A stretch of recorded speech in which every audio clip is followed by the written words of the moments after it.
de comprendre quelque chose. Et souvent, le syndrome de l'imposteur. Genre, ah, mais j'ai peur de mettre en avant, il y a des gens qui sont meilleurs, qui ont plus d'expérience, etc. C'est comprendre que dans la vie, on sera toujours le maître de quelqu'un et l'élève de quelqu'un d'autre.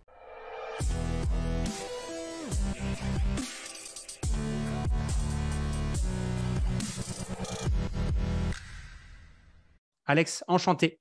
Je refais l'intro qu'on a déjà fait plusieurs fois avec tous ces bugs de podcast. Très content de t'avoir ici sur l'épisode. On a parlé de plein de sujets qui n'ont pas été enregistrés juste avant. On a parlé de panda hyperactifs, on a parlé de voyage, de plein de trucs comme ça. Je pense qu'on va en reparler durant cet épisode. Bienvenue à toi en tout cas.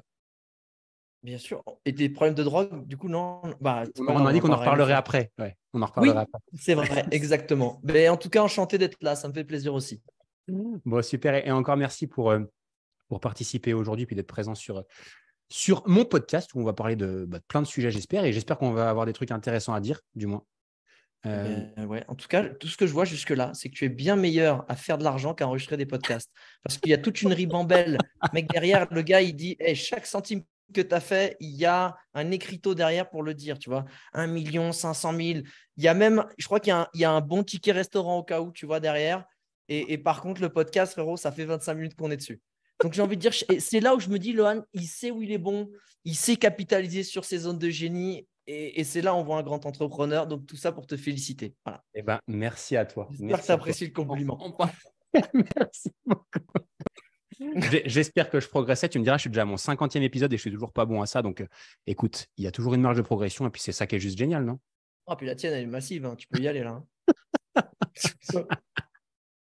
Non, mais Mais, merci. bon, oh, soyons peut-être un peu plus sérieux, une seconde, pas plus.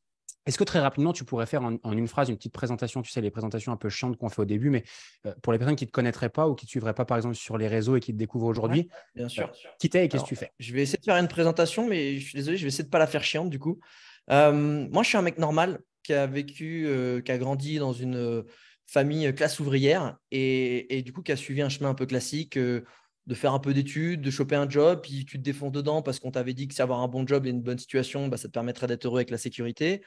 À 25 ans, je me retrouve cadre, je gagne plus d'argent que je n'aurais imaginé, moi, fils d'ouvrier possible. Mais ça m'a pas rendu heureux. Alors, j'ai claqué madame, je suis parti réaliser mon plus grand rêve qui était de faire le tour du monde. Et j'ai voulu commencer à faire des vidéos parce que j'avais envie simplement de partager cette passion du voyage qui m'avait déjà animé un peu pendant mes 5 semaines de congés payés. Et en revenant, je me dis, en vrai, ce serait bien de changer de voie professionnelle. En vrai, j'aimerais bien savoir ce que ça donne la vie quand on s'écoute. Et j'ai tenté. Et au bout de 3 ans, j'y suis arrivé. J'ai réussi à avoir un job que quand j'en rêvais, il n'existait pas. C'était influenceur voyage. J'ai fait ça pendant 10 ans, jusqu'à il y a 3 4 ans où j'avais envie aussi d'évoluer. Parce que quand tu sors du métro boulot dodo, bah, tu as envie en fait d'une vie d'évolution, de possibilités. Et comme chaque situation idéale, si tu fais bien ton job d'évolution, elle ne l'est plus à un certain moment.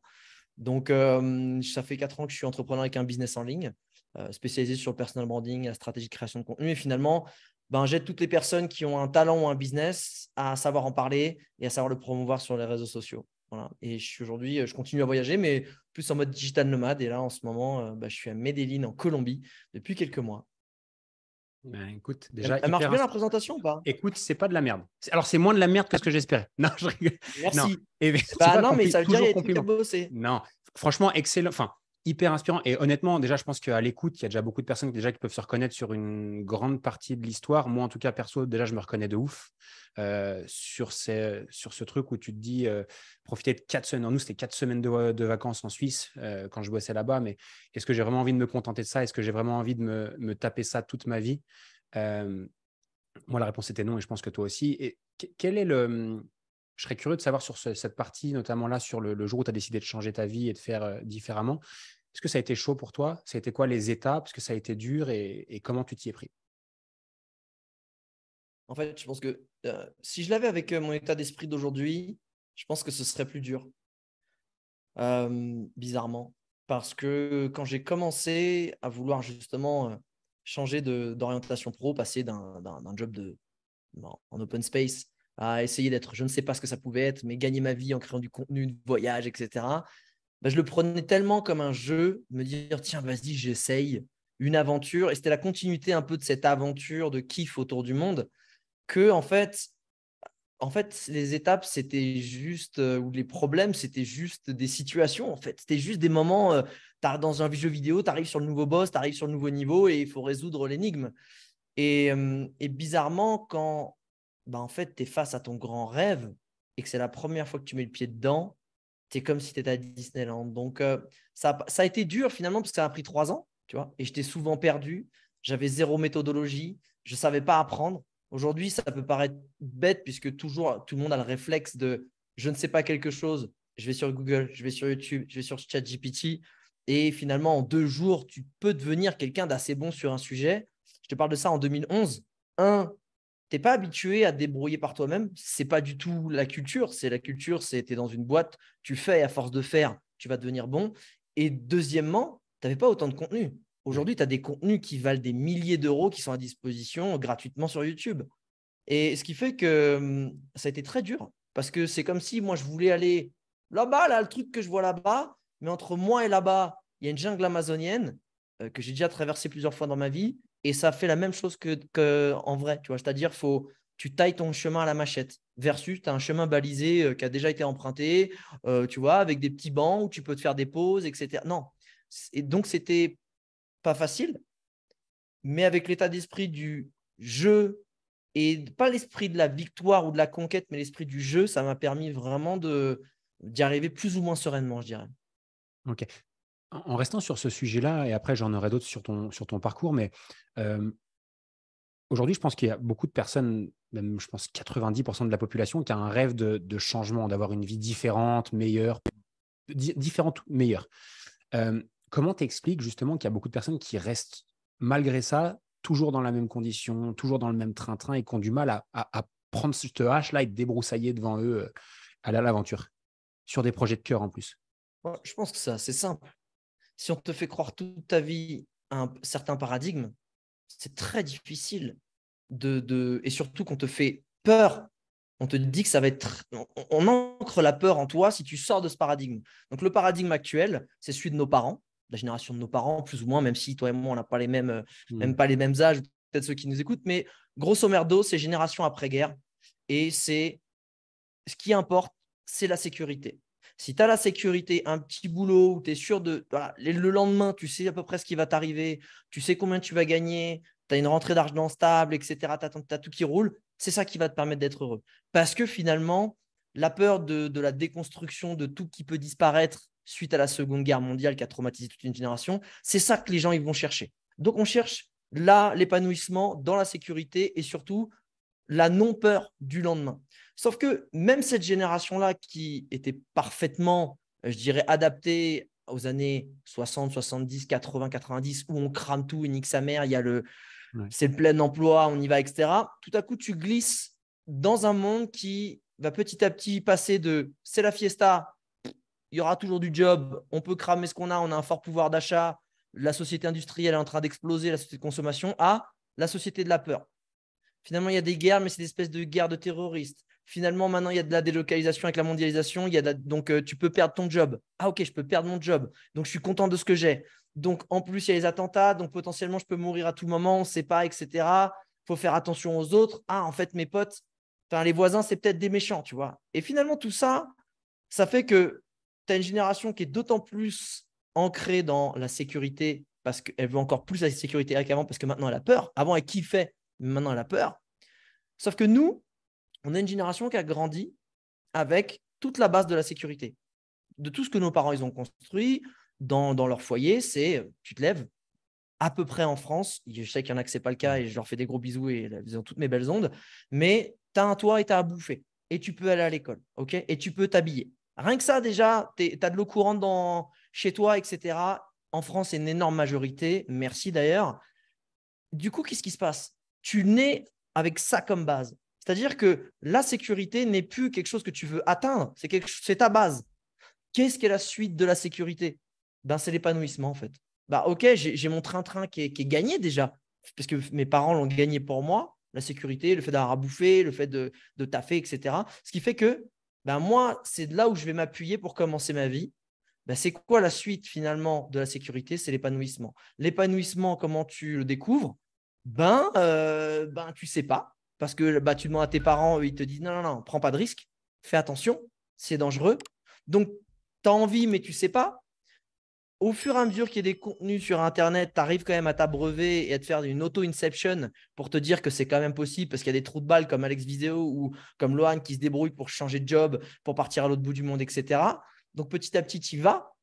Et en fait, tu vas aller chercher ça. Tu vas te dire, comment je fais pour m'épanouir? S'épanouir, c'est apprendre à se connaître et c'est comprendre qu'il n'y a plus un seul chemin, en fait. Il n'y a plus un seul chemin de j'ai un job, j'ai une sécurité, etc. C'est que l'épanouissement va être, je vais avoir une Lambo à Dubaï et je suis trop refait parce qu'il y a des meufs, tu as vu, et maintenant elles me kiffent, avec d'autres où je vais manger vegan et je suis en autonomie dans mon jardin, tu vois. Ouais. Et en gros, c'est de se dire, je pense que le plus dur, et en fait, ce qui est fou, c'est que faut faire gaffe en fait à pas tomber aussi dans ce que tu vois, en fait, dans ce que tu t'es fait mettre dans le cerveau sans t'en rendre compte. Parce que peut-être que le mec qui est à Dubaï, en fait, c'est de l'insécurité qu'il a et qu'au fond, tout ce qu'il rêve, c'est d'être tranquille dans son jardin d'autonomie. Et peut-être que le mec qui est en autonomie, il a suivi tous ses potes qui étaient un petit peu en mode baba cool, mais ce qu'il rêve, lui, c'est d'avoir de l'oseille, tu vois. Et c'est pareil, en fait, tu peux vite, quand tu commences à aller te découvrir, quand tu commences à essayer de voir ce qu'il y a à l'intérieur de toi, cette espèce d'introspection, pour aller chercher l'épanouissement, il faut faire très attention à consommer du contenu qui t'aide, mais pas en fait ingurgiter pour qu'en fait tu deviennes ce contenu qui à la base n'est même pas toi. Parce que là, tu pars pareil sur un autre chemin et tu te perds encore plus potentiellement. Si tu as du coup, toi, un conseil pour une personne qui en serait là dans sa vie, là tout de suite maintenant, qui écoute ça, qui sait qu'il veut quelque chose de différent, qui recherche son projet de cœur, qui sent au fond de lui qu'il y a un truc, ce serait quoi, toi, ton conseil que tu dirais à cette personne-là, justement, qui a ce projet? Ouais. C'est une excellente question et je pense que avant, ça aurait été un conseil que j'aurais pu donner d'autant plus à des hommes parce qu'en vrai, quand on me disait, tu n'avais pas peur, parce que moi, à une époque où j'ai quitté, j'ai claqué madame, j'étais manager, je gagnais super bien ma life pour partir faire le tour du monde, ils disaient, mais t'es un ouf, mec, t'as pas fait d'études, Alex, t'as un bête de job que normalement t'as à 30-35 et tu l'as à 25, qu'est-ce que tu fais, quoi? Et en vrai, quand t'es, surtout il y a 10-15 ans, quand t'es un homme de moins de 30 ans en France et que t'as une bonne tête de français, si toi tu prends pas de risque, non mais gars, bien sûr, tu t'appelles Karima, mère célibataire, Karima NDI, et tu prends un risque, toi, tu as des ovaires, j'ai envie de te dire, toi, tu as du courage. Moi, si moi je prends pas de risque, qui va en prendre? Donc, mais aujourd'hui, je trouve que le monde il a encore plus évolué et les femmes peuvent s'octroyer beaucoup plus de risques parce qu'elles ont beaucoup plus de possibilités de soit lancer leur business, soit montrer leur valeur. Heureusement que les mentalités sont en train d'évoluer. Il y a encore un énorme chemin à faire, mais c'est possible. Donc, je dirais que pour toutes les personnes, je dirais même plus les hommes, mais vraiment toutes les personnes qui ont avant 30 ans, mais en fait, écoute, donnez-vous, prenez un petit peu d'oseille de ce que vous avez et écoutez-vous en fait. Juste essayez de faire ce que vous avez envie de faire comme si personne ne te disait rien et comme si, oublie toutes les règles qu'on t'a inculquées. Ça ne veut rien dire, tu vois. Essaie de savoir ce que toi, en fait, ça te fait kiffer. Peut-être que tu es un musicien dans l'âme. Peut-être qu'au fond de toi, en fait, toi, tu as tendance à sortir beaucoup, mais tout ce que tu veux, c'est une routine pépère et être posé, en fait.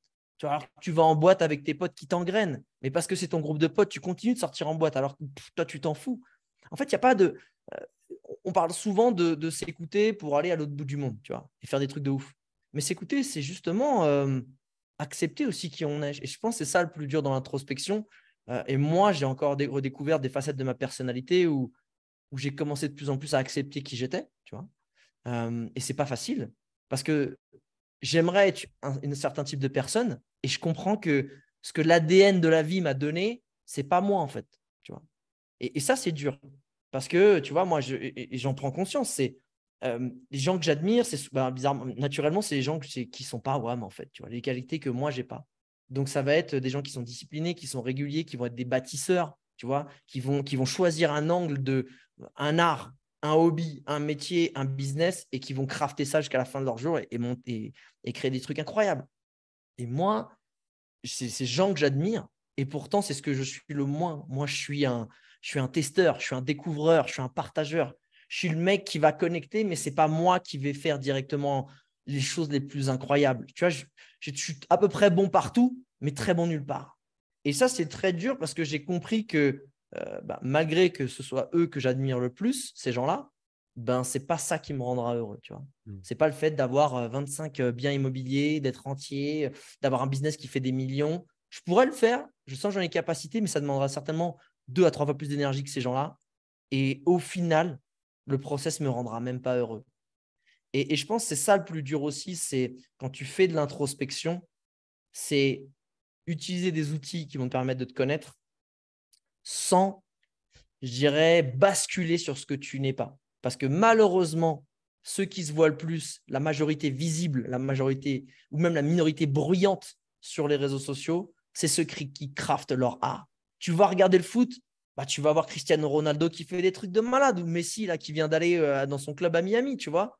Et tu vas voir aussi des mecs en immobilier ou des mecs comme Yumi Denzel qui inondent les réseaux de leur vision du monde avec leur style à eux. Et je pense qu'il faut beaucoup de courage quand tu veux sortir du métro boulot dodo, bah, de ne pas retomber dans un autre métro boulot dodo. Moi, je dis souvent, tu sors de la rat race. Donc, c'est celle, ce qu'on appelle la rat race en américain, c'est quand tu es dans la petite Métro boulot roue dodo, ça de marche la aussi. souris, en Hein. fait. Je recommence tous les De jours. quoi? Etc. Comme métro boulot dodo, hein, c'est la même chose. Hein. Je recommence tous Ouais, les c'est ça, jours la c'est même chose. métro boulot dodo. Et tu sors de la rat race pour aller dans la golden race. C'est-à-dire celle qui, en fait, tu veux être riche. Tu veux y arriver, tu veux être successful. Et ça me rend ouf parce que ça rend des entrepreneurs et des entrepreneuses malheureux alors qu'ils ont déjà gagné, en fait. Ouais. Tu sors de la rat race pour gagner, pour remplacer ton salaire, parce que tu es content de remplacer ton salaire à la base. Tu veux juste trouver un truc qui te fait kiffer pour pouvoir travailler à ta façon avec les gens que tu veux et en remplaçant ton salaire. Sauf qu'en remplaçant ton salaire, tu fais 3 4 000 balles. Mais en fait, vu que tu t'es abreuvé de contenu où les mecs ils font 10 000, 20 000 par mois, tu te dis, bah, en fait, c'est pas assez. Parce que si eux, ils font et qu'ils me disent que c'est ça que je dois faire, si je le fais pas, c'est que je suis naze. Donc, tu te compares, donc tu as un sentiment d'infériorité, donc tu as un besoin de plus parce qu'on te dit que tu peux plus. Et je pense que dans la vie, il y a une leçon énorme qui est très dure à comprendre, mais encore plus à appliquer. C'est que ce n'est pas parce que tu peux que tu dois le faire. Pas parce que tu as la possibilité de faire telle chose ou d'obtenir telle chose que tu dois le faire. Parce que ça peut te rendre malheureux, tu vois. Et typiquement, c'est con, hein, je vais prendre un truc aussi basique que une relation sexuelle, tu vois. On fait un pas de côté, je pense que ça concerne tout le monde au moins. C'est de ce côté où, et surtout chez les hommes, c'est ce côté où tu sais, tu dis, putain, cette nana, je sens qu'il y a un truc, entre guillemets, alors je vais vulgariser le propos exprès, je peux me la faire, tu vois. Et pour flatter ton ego, pour te dire tu vas aller jusqu'au bout, tu vas le faire alors qu'au final, ça va te décharger plus d'énergie que ce que ça va t'en apporter. Tu sais très bien que cette personne, ça ne matche pas, il y a un truc. Et au final, c'est parce que je peux le faire, je vais le consommer, tu vois. Je vais l'obtenir. Et ça, c'est pareil pour le business. Peut-être que tu es confort à 50K, 70K par an. Et putain, tu te dis, mais vas-y, putain, pourquoi je n'irai pas? Je vais essayer d'aller au million. Et en allant au milieu, tu te rends malheureux, tu te crames, etc. Et je pense que c'est très dur de refuser quelque chose qu'on te tend sur un plateau. Tu vois, où on te dit, bosse un peu, tu vas y arriver. Pour savoir que ce truc que tu veux obtenir sur un plateau, c'est pas fait pour toi. Et qu'est-ce que tu penses des profils qui vont être un peu plus compétiteurs dans l'âme? Tu vois, je prends des profils généralement des entrepreneurs ou des personnes qui sont peut-être des fois un peu plus sportives, généralement avec leur passé, etc., qui aiment bien les challenges, qui aiment bien ce truc de toujours plus, que c'est peut-être ça aussi qui les anime, etc. C'est quoi, toi, ta vision par rapport à ça? Des gens, on va dire, qui se nourrissent de ces challenges, qui se nourrissent même de ce toujours plus-là. Ouais. Je pense que c'est extraordinaire, ça, comme énergie, pour aller justement construire des business, de se construire une vie. Tu vois, un truc un peu solide économiquement, parce qu'on est d'accord qu'aujourd'hui, dans cette vie, si l'argent, ça devient plus trop un problème, tu enlèves pas mal de problèmes de ta vie. Tu en as d'autres, tu vois, mais tu enlèves. Donc, j'ai envie de te dire, c'est fantastique. Nourris-toi. C'est comme la plupart des gens qui font des choses extraordinaires, c'est souvent des gens qui ont vécu un gros traumatisme. Et ils se servent de ce traumatisme pour aller puiser cette revanche sur la vie, tu vois. Donc ça, je dirais, c'est bien à un certain niveau.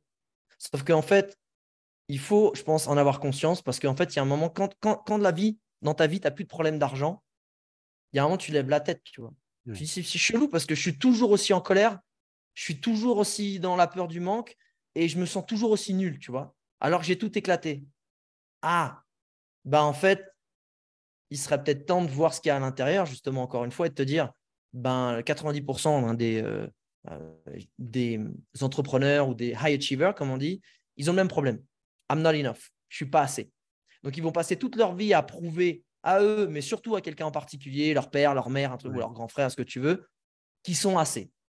Sauf que quand tu arrives à 50, 60 ans, que tu as tout arraché et que tu te sens toujours pareil, et que finalement, tu as la même misère intérieure, peut-être que quand cette énergie qui te file le feu intérieur t'a permis de construire une certaine sécurité financière, etc., bah, peut-être que c'est le moment d'aller conquérir autre chose, peut-être conquérir la sérénité, tu vois. Ça, je pense que je le verrai comme ça. Et encore une fois, le but quand on est compétiteur, le but c'est quoi? C'est de gagner. Parce que gagner, ça nous rend heureux. On est d'accord. Exact. Sauf que si à force de gagner, en fait, tu n'es toujours pas heureux et que finalement tu bases ton bonheur sur la victoire sur un championnat, c'est 1% du temps. Tout le reste, tu galères, tu trimes pour essayer de gagner, en fait. C'est-à-dire que tu as un schéma de vie où 99% du temps, tu as fait un contrat avec toi-même pour être malheureux jusqu'à temps que peut-être tu sois heureux avec la victoire. Et encore une fois, je pense que c'est un modèle, si tu acceptes d'être malheureux en contrepartie d'une sécurité financière, c'est formidable, tu vois, parce que tu as conscience de ça. Et le jour où tu as réussi à créer cette sécurité financière, tu peux décapsuler le truc et te dire, je vais aller bosser autre chose, tu vois. Mais pour moi, je pense que c'est ça. C'est prendre conscience du jeu infini dans lequel tu t'es lancé, te servir d'un trauma comme énergie inépuisable et d'avoir conscience que ce sera de toute façon un contrat avec toi-même de malheur, on va dire, de non-bonheur, de non-quiétude, jusqu'au moment où tu as envie de le soigner. J'aime bien le mot que tu as utilisé de jeu infini. Franchement, c'est vraiment un truc que je partage aussi. Tu vois, pour me le rappeler, je me suis même tatoué là sur le bras. Bon, je ne pense pas que tu puisses voir à l'écran et je ne pense pas que ceux qui nous écoutent vont l'entendre, mais c'est une analogie que j'aime bien toujours me rappeler, c'est celle de l'analogie du casino. Je ne sais pas si tu as déjà entendu parler de cette analogie-là. C'est le truc de dire que la vie, c'est comme le casino sur une 90%, c'est-à-dire que tu y vas, tu arrives, tu as tes jetons de départ, tu as tes cartes de départ et tout le long, selon tes capacités, selon tes compétences, bah, tu arrives à te sortir plus ou moins de la table de poker ou de la roulette, etc., selon tes skills, avec aussi un peu de chance parfois ou de malchance dans d'autres. Mais toujours pas oublier que dans la vie, par rapport au casino, ça peut s'arrêter à n'importe quel moment et que quoi qu'il en soit, tu repars sans tes jetons. Et moi, c'est un truc qui me guide beaucoup, notamment dans l'aspect business, où moi, je suis un gars qui veut, tu sais, le toujours plus, le step d'après, le machin, mais de toujours essayer de me rappeler, OK, je suis comme ça, c'est ma personnalité. Et puis, honnêtement, je suis à l'aise, tu vois, avec. Mais de bien garder dans un coin de la tête que ce n'est pas un aboutissement, que quoi qu'il en soit, à la fin, tu repartiras les poches vides. Et ça aide beaucoup. En tout cas, ça m'aide moi beaucoup. Donc, ce truc de jeu infini, pour moi, ça me parle de ouf. C'est pas de moi, c'est de Naval Ravikant qui est un gros investisseur de la Silicon Valley. Je dirais pas un philosophe, mais un mec qui aborde l'argent de façon ultra saine. Tu dois certainement connaître d'ailleurs Naval Ravikant, très connu. Et, et en fait, ce qui fait comprendre, c'est que tous les jeux d'adultes sont des jeux infinis en fait. Et, et le jeu du fame, donc je sais pas, d'être connu, le jeu du boulot, d'être reconnu dans ton métier, le jeu de l'argent, du coup, le jeu de la séduction, le jeu d'avoir des amis. Et en fait, il dit c'est le but des jeux d'adultes, c'est d'y jouer jusqu'à temps que c'est toi qui décides d'avoir gagné en fait. Et il dit qu'il y a une courbe en fait ascendante et descendante sur ce que tu peux en retirer. Parce qu'il parlait de ses amis qui étaient multimillionnaires et qui, eux, ont continué à jouer le jeu de l'argent dans leur tête et qui, en fait, au début, ça les rendait heureux. Et en fait, le fait d'avoir continué de jouer ce jeu alors qu'ils l'avaient gagné, ça ne fait que, finalement, ils redescendent dans la courbe du bonheur et de ce que ça leur apporte. Ça leur apporte plus d'anxiété, de problèmes, d'insatisfaction, etc. Plutôt que de se dire, oh, c'est bon, ça, je suis à l'abri. C'est quoi le next? Le jeu de la spiritualité, je sais pas, le jeu de la forme physique, le jeu de l'amour, tu vois, peu importe. Et je pense que c'est le principe, en fait, pour moi, des jeux d'adultes. C'est vraiment, je trouve ça beau parce que un jeu, un match de foot, peu importe, c'est l'arbitre qui décide. Ça siffle au début et à la fin. Et c'est tout. Et tu dois démarrer dans la partie. Ce que je trouve beau dans les jeux d'adultes, c'est toi qui décides en fait quand tu le commences et quand tu le termines. En tout cas, c'est le but d'arriver à en être maître. Et malheureusement, il y en a beaucoup qui se laissent happer par ce jeu en fait. Hyper intéressant ce partage. Déjà, merci beaucoup pour ce partage. Je pense que ça parlera à beaucoup de personnes. Je reviens sur un truc que tu as dit tout à l'heure. On parlait des opportunités un petit peu. Tu as dit qu'il y a beaucoup d'opportunités pour tout le monde, de changer sa vie, surtout dans le nouveau monde, etc., qui est plus celui de nos parents. C'est vrai qu'aujourd'hui, notamment avec Internet et les réseaux sociaux, tout est possible. C'est un truc de ouf et ça a ouvert des portes à beaucoup de personnes pour lancer beaucoup de choses. Personnellement, c'est grâce à ça que moi, je gagne ma vie. Et c'est a priori la suite de ton histoire. Est-ce que tu pourrais nous partager justement, toi, comment ça s'est passé dès que tu as décidé d'utiliser du coup, les voyages notamment, et puis surtout les réseaux sociaux aussi pour te faire connaître grâce à l'influence? Comment ça s'est passé pour toi et c'est quoi la suite de cette histoire? En fait, ça s'est passé de la plus belle des façons. C'est-à-dire que j'ai galéré en étant un peu rêveur. C'est-à-dire que je pense qu'il y a beaucoup de gens qui se lancent dans l'influence aujourd'hui pour les bénéfices. C'est-à-dire bien gagner sa vie, être connu, avoir des accès ou des privilèges à peu importe ce que c'est. Moi, j'ai vraiment commencé l'influence, donc je ne savais même pas que c'était même pas un mot à l'époque, Ouais. parce que j'avais cette passion de partager ce que j'aime, qui était le voyage. C'est tout. Je voulais que les gens ils voyagent plus, parce que j'ai vu ce que ça m'avait apporté, comment ça m'a ouvert l'esprit, comment ça m'avait challengé, comment ça m'avait permis de voir le monde beaucoup plus comme il l'est plutôt que comme on veut me le faire croire. Et je dis, il faut absolument que je diffuse ce message, en fait. Et c'est vraiment comme ça, en fait, que je me suis lancé dans cette aventure. C'est vraiment par passion, en fait. Et parce que je l'ai fait par passion et dans un jeu, et essayer de le faire en me disant, putain, t'imagines si je peux gagner ma vie comme ça? Parce que personne, j'étais le premier en France à gagner ma vie grâce à ça. Et donc, quand tu es le premier, en fait, tu sais pas, tu as un inconnu. Tu sais pas si ça va se passer, ça aurait pu ne jamais arriver. Bon, la vie a fait que l'influence marketing est devenu quelque chose, tu vois, dans le monde, mais ça aurait pu ne pas l'être. Et ce qui valait 100 balles un jour en valait 10 000 quelques années plus tard. Donc, ça a été un process assez sain et surtout pour les bonnes raisons. Et je pense qu'inconsciemment, l'entrepreneuriat, tu vois, quand je me suis lancé il y a 4 ans en entrepreneuriat, je l'ai fait pour les mauvaises raisons, pour les bonnes et pour les mauvaises raisons. C'était un moment de ma vie, les bonnes raisons pour moi, c'était un moment de ma vie où j'avais besoin de construire. Tu vois, après 10 ans, j'avais un peu tout déconstruit dans ma vie. J'ai fait juste une vie où je me faisais kiffer, je découvrais le monde, je me découvrais moi, je gagnais bien ma vie, je faisais des choses incroyables tous les jours. Et je dis, il est temps de construire. Il est temps de construire une famille, il est temps de construire un business, quelque chose qui soit un peu plus palpable et qui, tu sais, et un compound effect, que s'accumule et grandisse. La vie a fait que je me suis séparé.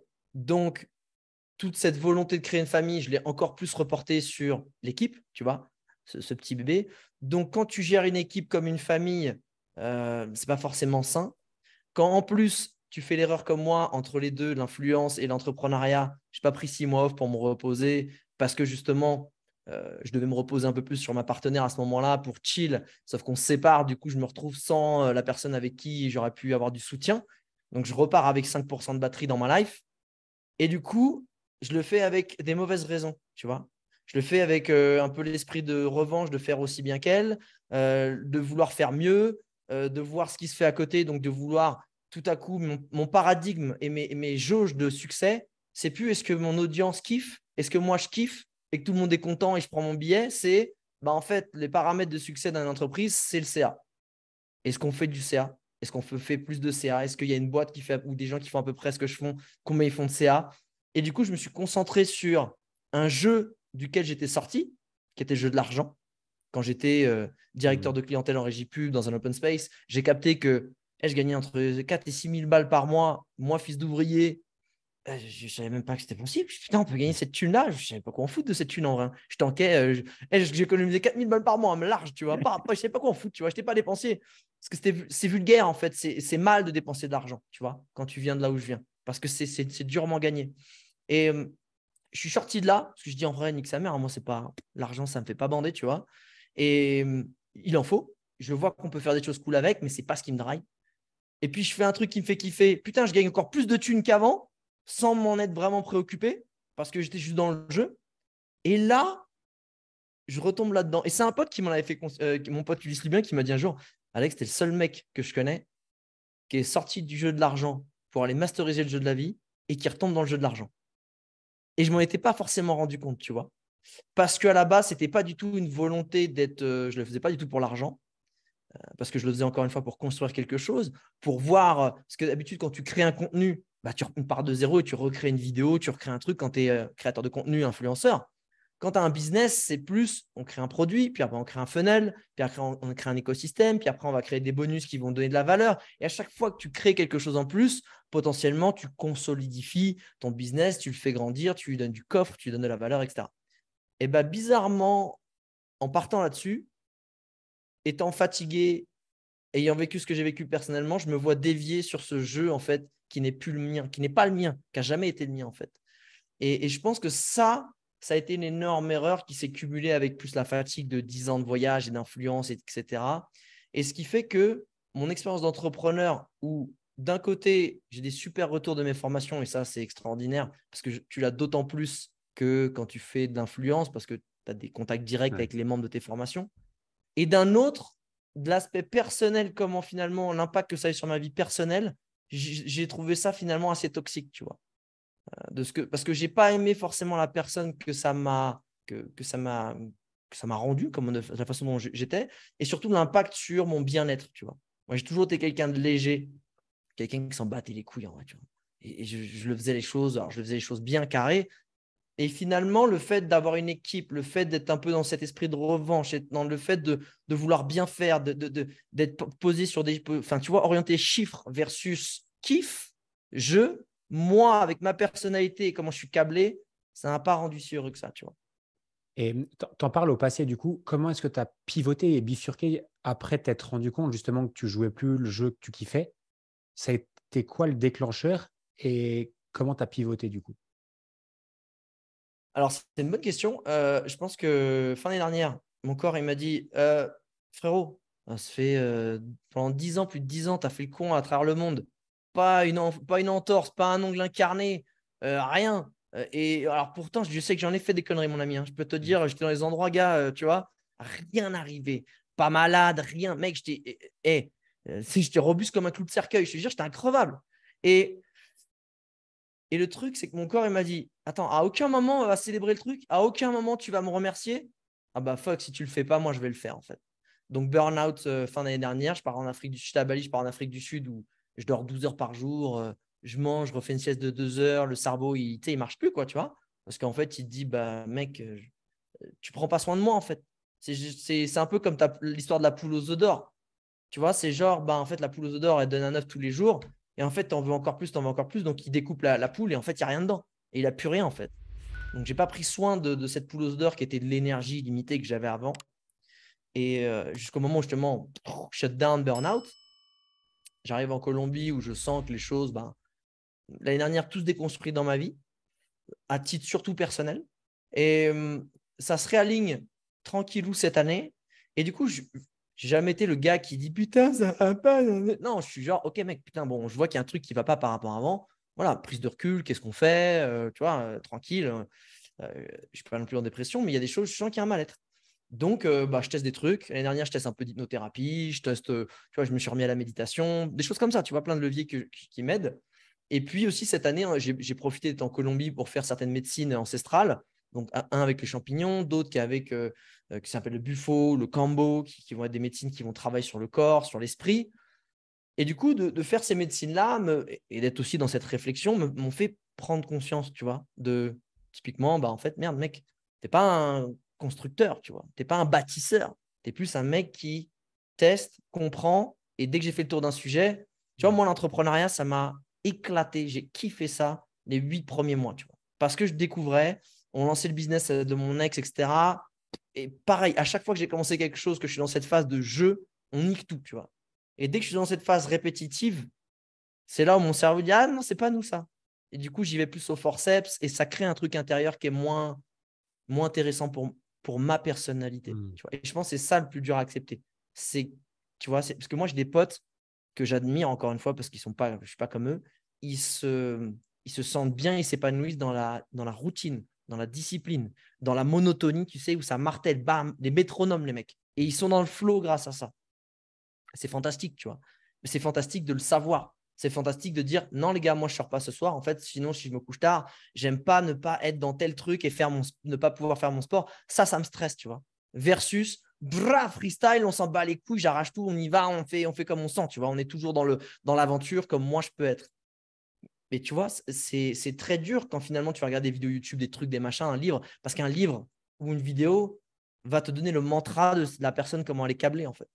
Et je pense qu'avant de vouloir appliquer un mantra, il faut savoir comment toi, tu es câblé. Et une fois que tu as compris comment toi, tu étais câblé, tu vas aller absorber toutes les connaissances d'un mec qui a crafté ce mantra-là et que tu as compris que ça te correspondait en fait. Mais avant, c'est comme si, mec, tu es un rond et tu vas consulter toutes les vidéos d'un carré. putain, tu te dis, putain, le carré, en vrai, il fait des trucs stylés, tu vois. Il fait des trucs, c'est carré, quoi. Et sauf que toi, tu es un rond et tu es là, tu dis, putain, ça marche pas ouf pour moi, tu vois. Putain, ça rentre pas super. Et un jour, tu as un gars, tu dis un rond, tu fais comme lui, il fait le rond, tu dis, putain, c'est fluide. Ouais, ça a moins de gueule que le carré, mais franchement, on s'amuse mieux, tu vois. Et je pense que c'est ça qui est dur, en fait. C'est d'accepter que tu es soit un carré, soit un rond. Et en fait, il n'y a rien qui est mieux qu'un autre. J'adore la phrase d'Einstein qui dit, tu vois, genre, si tu fais croire à un poisson qu'il est fait pour monter aux arbres, il pensera toute sa vie qu'il est inutile et qu'il est nul. Et en fait, quand tu vas à l'école ou quand tu regardes des contenus, bah, on va te faire croire que bah, la méthodologie d'apprentissage ou d'action, elle est comme ça ou comme ça. Mais frérot, si tu n'es pas dans le moule, si toi, tu es un poiscaille, tu es là, tu te dis, mais non, moi, je ne monte pas à ton arbre. File-moi un océan. En fait, tu n'as pas conscience que si on te file une rivière ou un océan, tu vas tout déchirer. Et que là, le babouin, là, pour monter dans l'océan, il va être en galère. Et je pense que c'est super dur, ça. C'est super dur de le comprendre, de l'accepter. Et c'est pour ça que des fois, ça me fait rire un peu tu sais, ces nouvelles tendances de je suis non-binaire, je suis hypersensible, je suis ZEB, je suis HP, ça me fait rire parce qu'en fait, le problème, c'est que les gens, ils se trouvent parfois des excuses, tu vois. Et d'un côté, c'est toujours pareil. Il faut d'abord aller un peu dans les extrêmes, quitte à être un peu stupide, pour revenir sur quelque chose qui fait du sens. Et pour moi, ce qui fait du sens, c'est qu'on est tous un peu différents et de l'accepter. Et c'est d'aller chercher, tac, tac, tac, où est-ce que toi tu es, comment tu te composes. Et quand tu as compris tes ingrédients, tu joues avec ça, en fait. Et c'est ça pour moi le plus dur. C'est ça le vrai challenge. On fait une transition toute parfaite sur le dernier sujet que je voulais aborder avec toi aujourd'hui, le Le personal dernier, branding. bah attends, j'ai rien jacté, frérot. Mec, Putain, ah ouais, mais moi j'étais. mais normalement, c'est ton sujet de Moi. prédilection. On est parti pour 1 heure et demie normalement. Le Ah, personal d'accord. branding, quand tu apprends à Ouais. savoir qui tu es et c'est là où tu t'épanouis, je sais que c'est un sujet qui te tient beaucoup, beaucoup à cœur. Un sujet que tu abordes souvent, notamment dans tes contenus. Euh, Pourquoi le personal branding est si important aujourd'hui quand on est entrepreneur en ligne ou quand on développe une activité sur les réseaux sociaux? Euh, c'est une excellente question. Pourquoi c'est si important? En fait, déjà, je pense qu'il y a un truc euh, qui est vraiment, tu vois, qui est vraiment génial avec le personal branding, c'est que c'est enfin la bonne excuse pour assumer d'être pleinement soi-même, tu vois. Parce en étant pleinement toi-même, bah déjà, tu n'as plus besoin d'être le meilleur, parce qu'il y a un truc très toxique en voulant être le meilleur. Hein. Parce que vouloir être le meilleur, ça veut dire que tu as deux places. Tu as Ronaldo Messi, tu vois. Oui. Et c'est ça le problème. Pourtant, on oublie que pour jouer la Ligue des Champions, tu as v'là les équipes, frère. Et tu as v'là les joueurs que tu n'auras jamais entendu parler, ou que si tu n'es pas un aficionados, ça ne va pas te parler longtemps. Enfin, tu vois, tu ne les connais pas. Pourtant, s'ils ne sont pas là, Ronaldo Messi, ils ne peuvent rien faire, tu vois. Et ça, en fait, surtout dans le personal branding, c'est de se dire, tout le monde ne peut pas non plus payer Ronaldo et Messi. Tu vois, genre, il y a aussi ça aussi, en fait. Tu ne peux pas te les payer, en fait, les meilleurs graphistes, les meilleurs devs, les meilleurs ce que tu veux. Peut-être que toi, en fait, à ton niveau, tu peux te payer telle ou telle personne. Et dans ce tel niveau de ce que tu peux te payer, bah, qui c'est qui va te faire le plus kiffer? Avec qui tu vas le plus matcher? Tu vois? Ah bah, en fait, moi, je suis un gars, j'ai envie de faire de l'oseille, j'aime bien aller à la salle. Ah, peut-être que je vais engager Lohan, tu vois? Parce qu'il est beau gosse sympa, mais en plus, c'est un mec stable. Il va bientôt peut-être être papa. C'est pas, peut-être, faut peut-être pas que je le dise. Putain, je sais pas s'il faut le dire.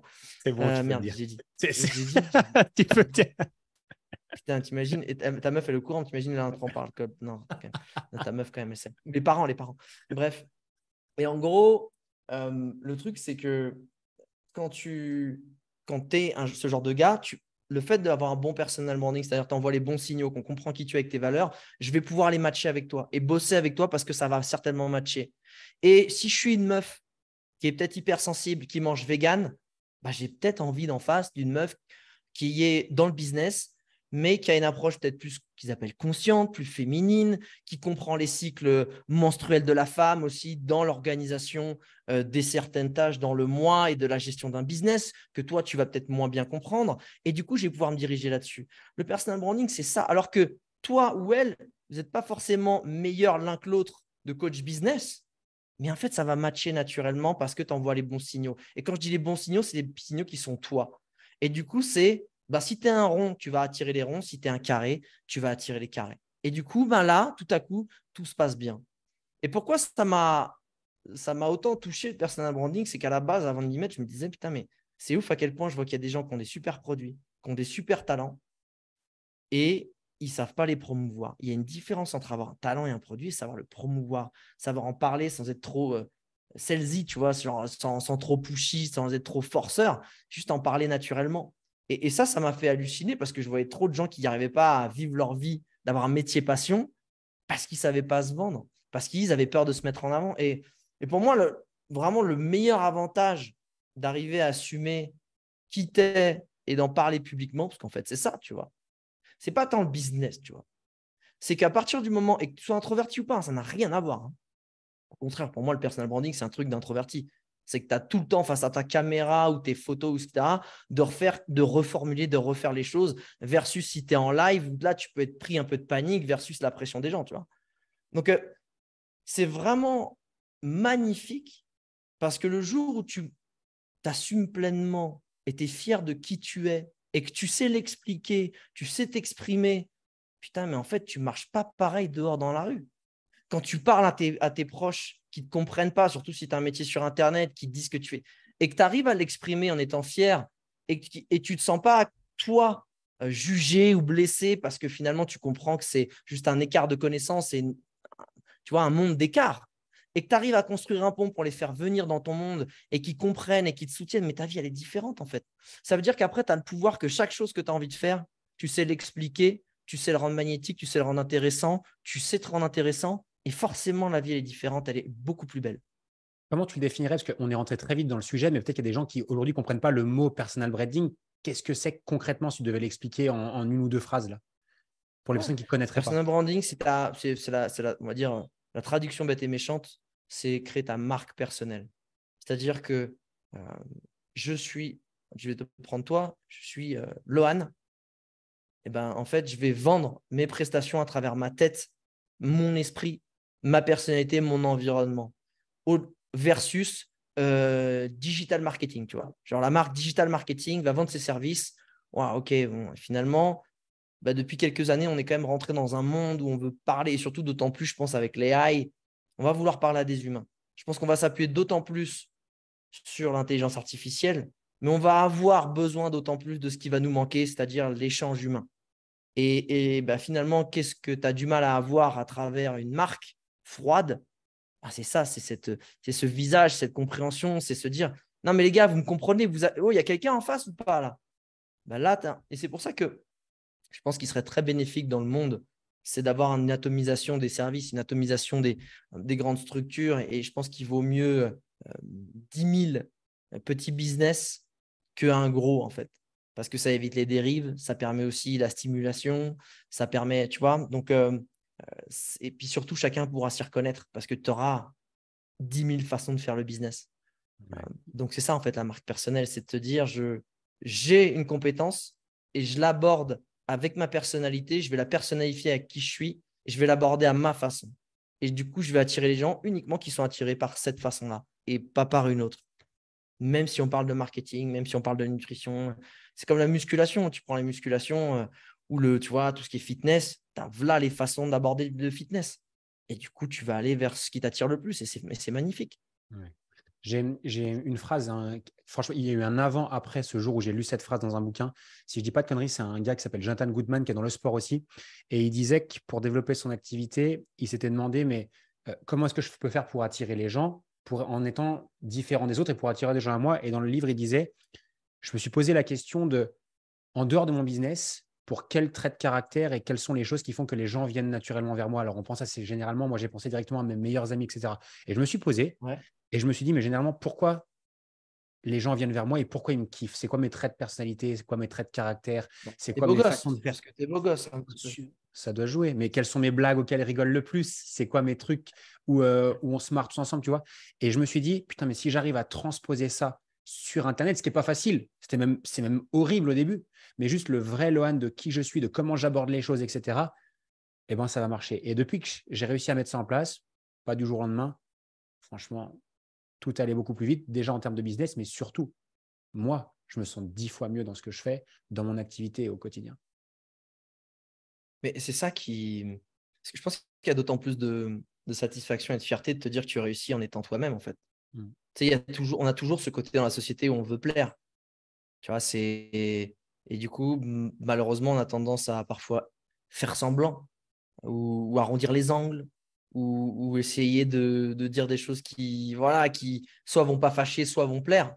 Et on se retrouve enfermé peut-être dans un personnage qu'on n'est pas ou pas assumer complètement qui on est. Alors que si tu regardes les gens qui sont le plus connus, ouais, tu vois, ou si on sort même du business, tu vois, c'est des gens qui ont des personnalités fortes et et il y en a plein qui s'en battent les couilles en vrai de, tu vois, et c'est ça que tu vas aimer. Tu fais, ah, il assume qui il est drôle, il est machin, il est ceci, il est cela. Et c'est ça qui est fun. Et je trouve ça, c'est ça qui est beau en fait dans le personal branding, c'est que tu vas assumer qui t'es, quoi. Quels sont les conseils que toi, t'aimes bien donner à des personnes qui peut-être débutent dans le personal branding ou non, qui débutent même pas, qui connaissent, mais qui peut-être doivent réapprendre certaines choses, etc. Comment avoir un personal branding qui cartonne le plus? Je la fais simple, je la fais courte, je la fais. Ouais, ouais, c'est. En fait, la chose la plus simple déjà, c'est écris ton histoire. C'est part des choses dures qui te sont arrivées. Ce qu'on veut cacher, c'est ton meilleur argument, en fait. C'est souvent grâce à un truc dur qui t'est arrivé que tu en es arrivé là où tu en es et que tu as compris certaines choses, que tu as eu des déclics. Ben, commence par là, en fait. Parce qu'on veut souvent se montrer sous le meilleur jour. Sauf que la chose avec laquelle tu connectes le plus, c'est souvent les problèmes des gens parce que tu as cette similarité avec eux. C'est des défauts que tu as en commun.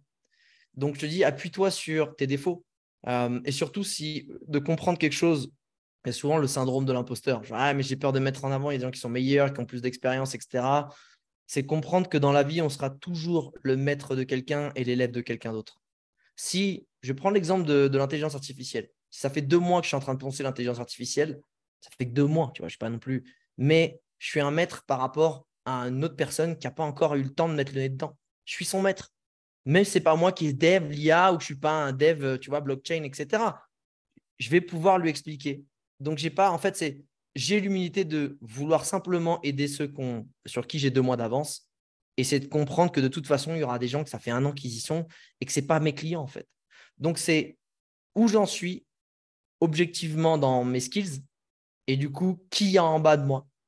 Et pour connecter avec ces gens-là, pour construire ton personal branding, c'est assume tes traits de caractère et ta personnalité, partage-les, raconte ton histoire et partage de la valeur en voulant aider ceux qui sont moins bons que toi. Et ne cherche pas à avoir l'aval de ceux qui sont meilleurs. Tu vois. Sinon, encore une fois, tu rentres. Alors, je prends l'exemple du football. Alors, je ne suis pas fan de foot, mais tu ne te mettrais jamais au football si tu dis en fait, il y a déjà Ronaldo, à quoi ça sert, tu vois. C'est con. Mm. C'est vraiment. Non, mais tu sais, c'est ça que les gens ils se disent malheureusement. Ah, mais il y a déjà Ronaldo. Enfin, tu vois, genre, il y a déjà lui, il est tellement fort, il dit exactement ce que. Ouais, il y a Ronaldo, il fait exactement ce que j'aimerais faire. Il a eu 4 ballons d'or et trucs et machin. Donc, je m'y mets pas. Bon, après, il n'y a plus de joueurs de foot en vrai. Donc, c'est juste toi, vas-y avec ta personnalité et ta façon de voir les choses et t'attireras les personnes qui te ressembleront. Parce qu'on attire à soi les personnes qui nous ressemblent. Et c'est ça qui est beau en vrai. Ouais, c'est hyper puissant. Et écoute, j'aimerais terminer. Est-ce que tu as quelque chose à rajouter par rapport au personal branding? Parce que je pense que tu as d'autres trucs à partager qui seraient peut-être encore plus percutants que les questions que je viens de te poser là. Si, j'en ai une qui me vient concrètement. Si tu devrais dire à quelqu'un, aujourd'hui, on est au moment où on tourne, on est en 2023. Les réseaux sociaux, il y a de plus en plus de concurrence, peu importe ce qu'on fait. Il y a de la vidéo, il y a du podcast, il y a des formats courts, des formats longs, etc. Selon toi aujourd'hui, selon ta vision du business, des réseaux sociaux, le monde moderne aussi, euh, quels sont toi aujourd'hui les meilleurs moyens de faire passer une idée, de faire passer une histoire ou de faire passer un message pour que les gens connectent avec nous? C'est une putain de question qui justement m'a pas mal fait cogiter ces derniers temps. Et je me suis rendu compte d'une chose parce que je traquais pas mal mes clics qui étaient liés justement à mes différents leviers d'acquisition. Donc, moi, j'ai un podcast, j'en ai même 2, mais ça, c'est plus pour le fun. Donc, j'ai un podcast, une chaîne YouTube, Instagram, canal Telegram, newsletter, etc. Et blog, et un blog. Et en fait, donc, on va dire qu'aujourd'hui, il y a 2 grandes familles de contenus. Les formats courts et les formats longs. Les formats courts, ça va être un réel sur Insta, un TikTok ou un short. OK, vidéo, ça, super. Tu vas en fait pouvoir chercher la viralité et du coup la visibilité très forte assez rapidement. Si tu te dédies à un contenu et que tu postes tous les jours et que tu essaies d'améliorer un truc, tu vas y arriver. Tu vois. Surtout si au début, tu n'as pas un gros business, ça va te laisser beaucoup de temps pour aller créer de l'acquisition et de la visibilité. Il y a pas de… En fait, si tu as un système de régularité où tu postes tout le temps, tu vas y arriver. Mais le problème, c'est que c'est très épuisant. Donc, si tu as 25 ans et que tu t'en fous, que tu n'as pas de life, et vas-y, tartine dedans, tu vas tout éclater, tu vas y arriver. À côté de ça, j'ai vu qu'en fait, ce qui m'a rapporté quasiment autant de clics sans rien faire, c'était les formats longs, notamment YouTube et mon blog. Blog, tu peux te dire que c'est que dalle, c'est vieux, ça ne sert plus à rien depuis des années. En fait, ça, c'est le cagne-pain en effect. Une vidéo que tu fais sur YouTube ou un blog post qui est bien ranké, en fait, il va tous les jours te rapporter des nouveaux leads. Et plus tu vas accumuler ça, plus ça va créer une fontaine, tu vois, à lead, à un nouveau prospect qui va être nourri. Alors que des formats courts, tu as un gros fusil à pompe. Des fois, tu tires dedans, des fois, tu tires à côté, mais si tu ne tires pas, il ne se passe rien. Tu vois. C'est un peu ça. Et tu vois, moi qui aime bien m'exprimer, en fait, moi, je pense que la réponse à cette question, elle est, est-ce que tu es impatient déjà? Est-ce que tu as envie de tout arracher tout de suite? Est-ce que tu as beaucoup d'énergie? Quel est le format? Quelle est ta façon de t'exprimer dans lequel tu te sens le plus à l'aise? Est-ce que tu écris? Est-ce que tu parles? Est-ce que tu aimes t'exprimer en vidéo? Tu vois? Moi, je peux jacter des heures sans, comme tu peux l'entendre, sans que tu aies besoin de placer une question. Donc, tu vois, mon podcast, en vrai, frérot, je n'ai même pas l'impression de faire du contenu. Enfin, tu vois, genre, je suis là. Moi, je fais non, mais c'est 40 minutes sur 4-5 sujets. C'est du one shot. Je prends ma respiration 4 fois juste sur les 5 sujets et c'est terminé, tu vois. Je ne leur fais pas la prise, c'est bra. Et la vidéo aussi, je suis assez à l'aise. Et à côté de ça, l'écrit, ça me demande beaucoup d'énergie. Beaucoup. Lire et écrire me demande beaucoup d'énergie. Donc, en fait, je me suis aperçu que là, tu vois, sur les prochains mois, je sais que je vais YouTube que j'ai délaissé pendant longtemps parce que ça demande quand même beaucoup d'efforts. En fait, je me suis dit, je vais plus me régaler et j'aurai plus d'effets long terme grâce à ce qu'on appelle les contenus piliers. Et même quand j'ai pris du recul, si tu prends des gens, des infopreneurs qui pèsent dans le game, que ce soit, je sais pas, Yomi Denzel, que ce soit Chloé Bloom, que ce soit Aline de The Bee Boost, que ce soit, tu vois, il y en a plein d'autres, les Christopher Wangen. En fait, ils ont bâti leur empire sur des contenus piliers. Soit des podcasts monstrueux, notamment les girls, tu vois, ou des chaînes YouTube. Terminé. Et en fait, la plupart du temps, quand tu as des grosses chaînes piliers de format long, ça va redégouliner naturellement sur des formats un peu plus courts. Parce que de format long, tu peux redécouper et démerder pour en tirer des formats courts assez naturellement, ce que tu ne peux pas faire. L'inverse, tu ne peux pas faire. Quand tu fais un format court, tu ne peux pas en créer un format long. Donc, je te dirais, c'est en vrai, moi, en 2023, parce que je vois long terme aujourd'hui, parce que j'ai plus 25 ans, en fait, je miserais sur du format long. Parce que je vois des choses qui sont pérennes et qui font que s'accumuler avec le temps. Parce que je vois, en fait, quand tu fais un contenu par jour sur une thématique, même peut-être que tu vas tout arracher, hein, tu vas tout éclater en 1 an ou 6 mois, 8 mois. Mais au bout d'1 an et demi, tu en auras plein le cul, en fait, de ta thématique.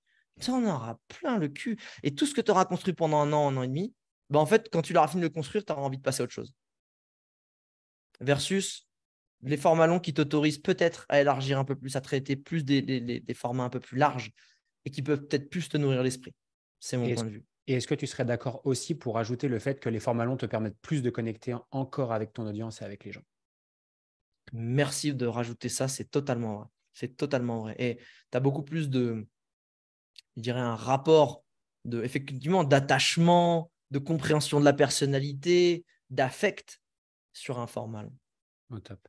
Juste pour conforter ce que tu viens de dire, je fais partie de groupes d'entrepreneurs aux États-Unis notamment. Tout le monde mise sur les formats longs. Si tu n'as pas de format long, ça va être très Ah difficile. ouais. Évidemment, si tu vois sur le long terme, hein. Mais à partir du moment où tu es un entrepreneur, que tu sais où tu es, que tu veux faire ça toute une grande partie de ta vie sur le long terme, je veux dire, tu dois miser sur un format long, comme toi, tu as appelé ça les contenus piliers. C'est la première fois que j'en entends comme ça. Mais c'est des trucs qui compound. C'est de l'effet cumulé sur le long terme, notamment. Et ce qui ressort, quoi qu'il arrive, c'est YouTube. Peu importe si c'est des vidéos face cam, peu importe si c'est des interviews, peu importe ce que tu branles, mais du YouTube, c'est vraiment le truc vraiment à la mode où tout le monde est aussi assez OK pour le dire comme toi, tu l'as dit juste avant. Ouais, c'est fou parce que tout le monde entend parler de TikTok et Insta, Mais tout le monde se rend mais compte qu'on s'épuise de ouf en fait à faire ça. Et que surtout que c'est c'est vraiment un fusil à pompe, c'est une fois, OK, tu fais de la vue, merci, au revoir, tu as créé zéro relation, zéro crédibilité, et tu t'es vanity épuisé pendant metrics. 1 heure et demie. Vanity metrics, c'est-à-dire pour je le traduirais mal en français, mais c'est Se les branler sur des likes. paramètres. Se branler Voilà, sur des c'est likes. très bien traduit, ça, c'est très, très bien traduit. Euh, et c'est exactement ça. Et je pense que encore une fois, quand tu es jeune, tu as grandi avec ça parce que les jeunes ils sont d'autant plus sur ces formats-là de dopamine, ça va leur parler, mais ben, comme tu dis, si tu as une vision de long terme, c'est comme en fait, tu fais du trading au jour le jour, tu trades, tu trades, tu trades, donc là tu gagnes, mais tu peux tout perdre aussi hein, d'un coup si tu fais plus rien, versus en fait, je fais du hold sur les cryptos ou je fais sur une assurance vie ou je fais sur des dividendes, etc. Et je fais que cumuler en fait. Et un jour, bah, en fait, ton effet, ton gain d'effet en finance, c'est C'est la sur la même durée chose. qu'il est violent en Mm. fait. Ouais. Hyper intéressant et merci d'avoir abordé le sujet des formats longs, etc. Moi, c'est mon cheval de bataille. Et j'espère que tout le monde qui aura entendu ça se mettra au format long et podcast ou vidéo, peu importe, on s'en fout. Mais format long, c'est pour moi une des clés sur ceux qui veulent miser sur le long terme. Alex, pour terminer et pour respecter ton temps, parce que je pense qu'on aura pris beaucoup de temps sur cet épisode-là, si tu avais toi, je pense notamment à tes élèves avec qui tu bosses ou que tu as dans tes formations, etc., un conseil que tu aimerais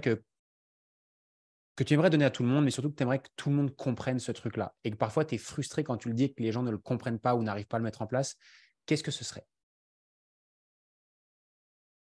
Un truc, je te la parce que j'avoue que c'est une question de bâtard quand je la pose comme ça, mais grosso modo, si tu as un Non, vas-y. truc que tu sais que si un entrepreneur, on parle à des entrepreneurs, s'il comprend ce truc-là, tu sais que ça peut changer sa vie, mais toi, au fond de toi, tu es parfois un peu frustré quand tu leur partages, quand tu leur expliques, mais qu'ils n'arrivent pas soit à l'intégrer, soit à le mettre en place pour eux. Qu'est-ce que ce serait? Je pense que le plus dur, euh, c'est d'accepter dans la vie qui tu n'es pas et qui tu es vraiment. Euh, Parce qu'encore une fois, il y a des exemples qui, moi, me font rêver, mais qui en voulant suivre ce chemin, bah, m'ont pas du tout rendu heureux.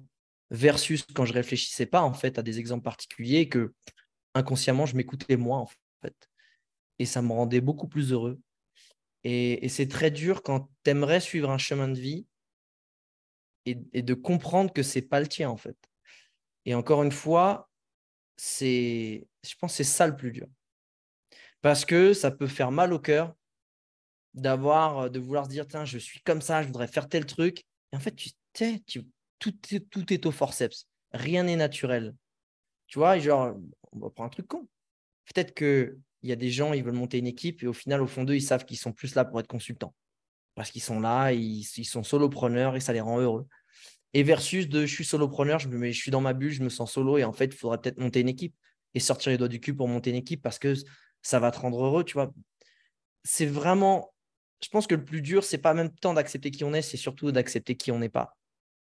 Parce que, encore une fois, Vanity Metrics, le truc qui fait bien sur YouTube, et tu as envie de le faire parce que c'est stylé. Toi aussi, tu veux la Lambo. Toi aussi, tu veux travailler 4 heures par jour et tous ces trucs-là.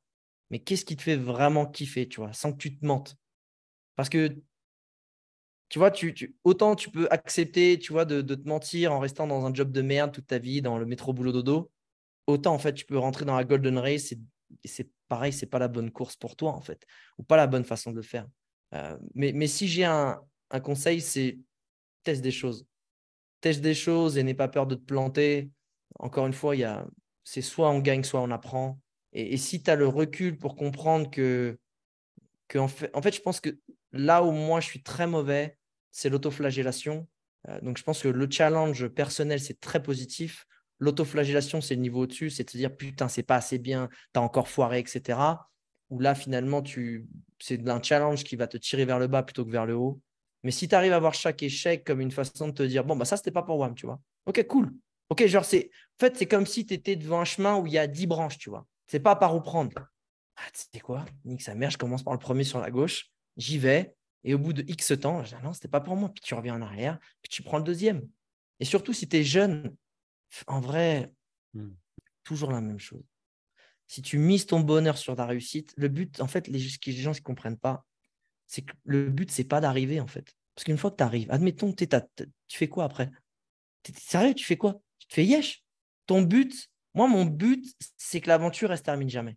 C'est que le jeu s'arrête jamais. C'est ça mon but. Je suis dans un jeu infini je ne suis pas là pour arriver parce qu'une fois que j'aurai gagné, ben, je serai là. Tu sais, c'est comme quand tu as fini une partie de jeu vidéo, je fais bon, bah, tu as fini le jeu. On refait une partie. Tu vois? Ce que tu veux, ce n'est pas tant gagner. Finalement, c'est le plaisir de jouer. Et c'est l'adage que tu reverras partout sous tous les angles. C'est pas la destination qui compte, c'est le voyage. C'est pas le résultat, c'est le process. Toutes ces phrases pétées au sol qui sont la vérité absolue et qui malheureusement, elles sont tellement entendues, réentendues que tu les entends mais tu les comprends pas. Et c'est ça le plus dur. Merci beaucoup pour déjà la qualité de tes partages. Franchement, c'était un épisode de ouf. Merci aussi pour la transparence sur ton parcours, sur l'histoire, etc. Je pense que ça parlera vraiment du coup, à beaucoup de personnes. Merci aussi pour le cours de personal branding, hyper intéressant. Il était léger, mais. Non, vraiment au top. Alex, s'il y a des personnes qui ne te suivraient pas pour l'instant et qui voudraient regarder un petit peu ce que tu fais, c'est quoi le meilleur endroit pour aller te suivre et justement regarder tes contenus? Ben, c'est d'aller sur son réseau social préféré. Et vu que je suis sur tous les réseaux sociaux, ça devrait le faire. C'est taper Alex Viseo, V-I-Z-E-O, et je devrais être dans le coin. Bon, super. Donc, Et ben encore. ouais, non, je disais en Vas-y. plus, il y a le format long que justement que j'ai remis un peu au goût du jour et que j'aime beaucoup en ce moment. C'est justement mon podcast où c'est un journal de bord hebdo où je l'enregistre comme un message WhatsApp à mes meilleurs potes et où j'apprends, c'est mon challenge de cette année, à être justement à me montrer vulnérable, à partager les échecs, les peurs. Moi qui ai grandi dans une famille où il faut toujours regarder le côté positif, c'est justement apprendre à tout partager. Voilà. Et de le rendre et de se dire que finalement, c'est toujours pareil. On joue un jeu global. Et j'aime bien, j'aime bien. Et j'ai beaucoup de très bons retours. Tu as le nom du podcast pour les gens qui rechercheraient directement sur ta plateforme? Bien sûr, c'est vrai que je ne l'ai pas dit. Les entrepoteurs. C'est entre potes, entrepreneurs. Super. Alex, encore un grand merci à toi. Merci pour Merci Val pour l'épisode. l'invite. Et puis, à très vite, j'espère. Très vite, bisous Beko.